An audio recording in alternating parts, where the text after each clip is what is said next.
Good morning, everybody. Again, my name is Kene. I'm Maduemem. I think just a few of you know me. I trained in the West Midlands, finished my training in the West Midlands. So currently a pediatric emergency medicine consultant in Coventry as a locum. I am actually very excited and honored for QIC giving me this opportunity to share with all of us my journey and experience with quality improvement and also the leadership element of it. So I know that most of us here are international medical graduates. So I am an IMG just like most of you. So I think it's fair for me to reasonably assume that I can imagine how stressful or how daunting it can be to leave your country, leave our countries, and come into a new system, new culture, new expectations, and we don't want to let ourselves down. We don't want to let our families down, and we don't want to let the team that's employed us into NHS down. We all have different stories. I don't know your story. I know my story, and I will share my story, hoping that it would inspire you to embrace QI for your personal and professional growth. So I left the country in 2015, end of 2015, to Ireland, and I was about leaving, and my mom passed away in a fatal motor accident. It was very sudden. So I had to shift my departure to stay for her funeral, and did her funeral, and I left the country just a week after her funeral because I needed to leave. And you can imagine, I didn't know I wasn't ready to move, but I had to. And on reflection, when I look back, it took me 2 years to actually complete my grief. So I grieved for 2 years, but I was still working. I was very keen, just like you, to engage with any relevant academic activities, any educational activities, whilst learning to cope into a new culture, a new system, sometimes trying to understand the Irish accent. I have to listen very carefully to pick the Irish accent so that I can carry out instructions, and also trying to show that I'm good enough.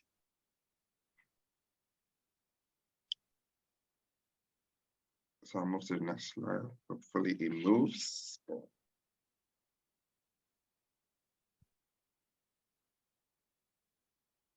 Okay. I'm trying to move my, yeah, okay.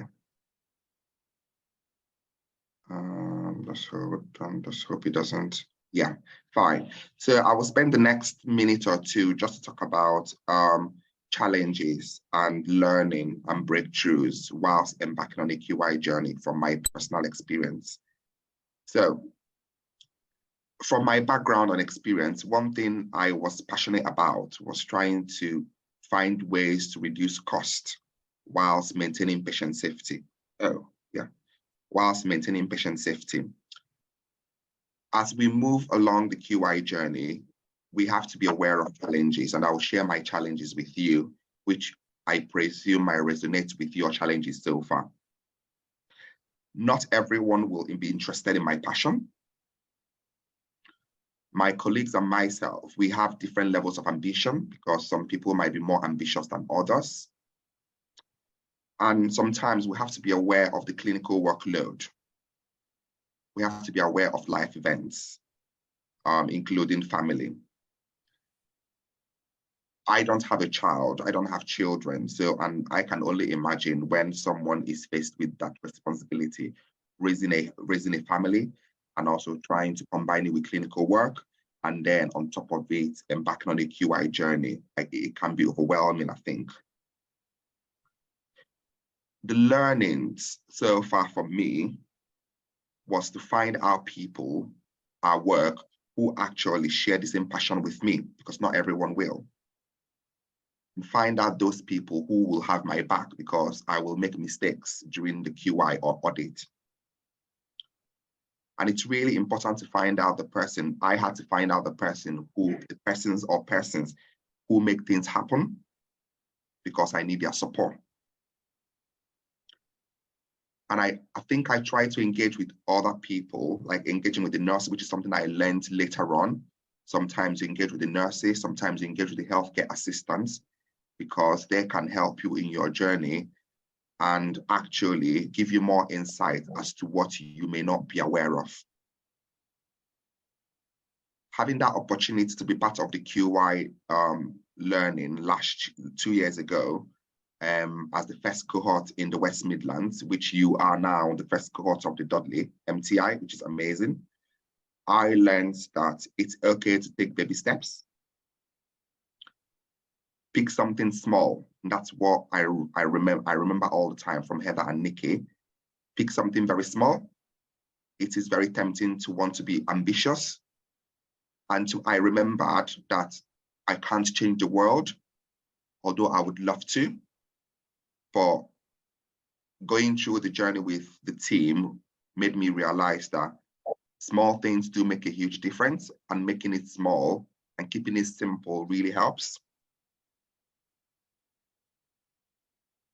And whatever you can't change, you can't change. And it's okay to know that I can't change this, and you look for something else you think you can change. Because as clinicians, we always want to make a difference, and we beat ourselves up when we think we can't make a difference. But it's okay not to be able to make a difference in some areas, but look for something you think you can control or something you can actually effect change on. So before I move to my 3-minute QI journey, I want to remind us of the huge benefits of QI. And for me, in my head, I have always divided it into personal and professional. From a personal perspective, personal growth, I think making a change is the right thing to do for humanity. I think trying to make a change is the right thing to do as a human being and not just as a clinician. And I personally have a job satisfaction knowing that I've made a change, and my change has had a knock-on effect on people who have actually moved on to other hospitals, and they still tell me, Kene, oh, I've done this. Oh, Kene, I did this. I had to teach people about this. It gives me that job satisfaction and happiness that I am making a change, I'm making a difference. From a professional perspective, as clinicians, we want to grow, we want to be ambitious, we want our CVs to be huge, we want our CVs to be impressive. Being involved in QI will not only improve your confidence and competence in making a change, but it would enrich your CV. You have publications, you have presentations, you'll be asked questions about change in interviews, whether it's high specialty training, whether it's as a consultant. The chief exec would love you to talk about effecting a change, because at the end of the day, it's not just about your training, it's also about business, about the money. So embrace QI, because I think it's the right thing to do. It has its challenges, but if you do the right thing and take the right steps, you will enjoy it. Now I'm going to spend the next 3 minutes to present my QI story from 2 years ago. So this is what it looks like. So the topic was why fancy. We all pick fancy topics, and mine was choosing wisely, my liver is fine. The topic was reduce unnecessary liver blood tests in the emergency department of Birmingham Children's Hospital. So the problem statement was that we know that unnecessary liver blood test requests are common and of no benefit. And when we get spurious results, they need to be repeated. And this will generate lots of distress for children, families, and staff, and obviously costly for NHS. And on the top right, you would see where you use some graphics to express how distressing and how expensive unnecessary liver blood tests can cause. Beneath it was the process map, which went through patient arriving the ED and being assessed, consider differentials, and justifying liver blood tests, and definitely doing the liver blood test if you think it's necessary.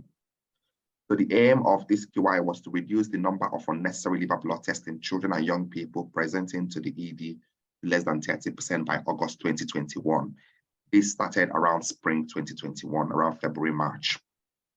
So the measurement definition was to look at the proportion of requested liver blood tests that are not clinically indicated. And we specifically looked at the non-gastrointestinal conditions. And the way to measure this was to look at the liver blood test that was done every Monday on children and young people less than 16 years of age. We chose Monday because we felt that Monday was the day with the highest number of attendances in the ED. And just beside it at the top, at the left, at bottom left, no, bottom right, missing my bottom right, you can see the run chart of the baseline. And clearly on the y-axis is the proportion of the liver blood tests that are not clinically indicated. And on the x-axis, we are the Mondays from 25th January, 7th of June. So this was before any change was put in place. And we can see that the median was 50% of liver blood tests done were not clinically indicated. So it was clear that we were actually having a lot more liver blood tests done that were not clinically indicated. So we had several changing ideas, which listed the teaching sessions, posters, stickers on computers, reminders on board rounds, and surveys. And we decided to test 3 of these ideas. So on the top right corner will be the PDSA cycles. So the first test was on the teaching sessions on the utility of liver blood test.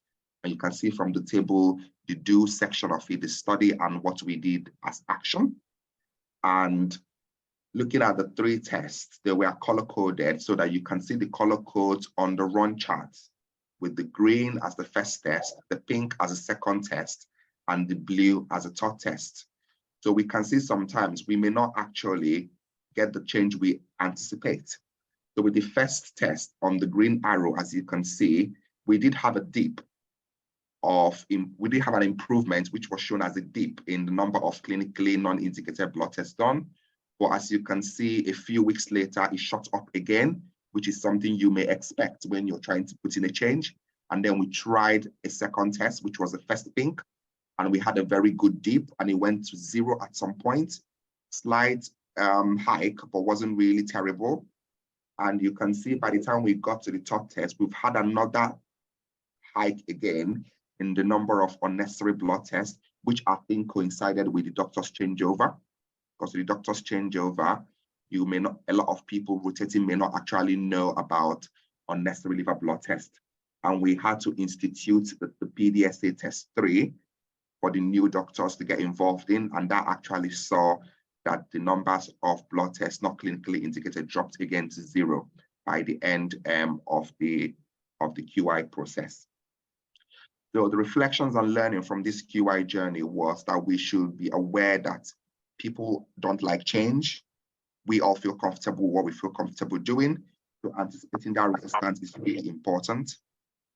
We all have WhatsApp group and social media educational groups. Little things like that do matter for reminders. And at some point in my QI journey, I felt tired. I wanted to stop. So it's okay for you to sometimes feel like I don't want to do this anymore. But just know that a lot of us who got there at the end and were still doing it, actually, we felt such weight at some point. And there are challenges in effecting change. And you really need to sit down sometimes and really, what can I do to make things better? Having said that, when you get feedbacks that are positive from colleagues, it keeps you going. And also, because this project was a combination of QI and leadership, there was a lot of leadership elements to it. And I could attest that this project tested my leadership skill and made me a better person. And I'm still learning, and I will never stop learning. And thank you very much for listening.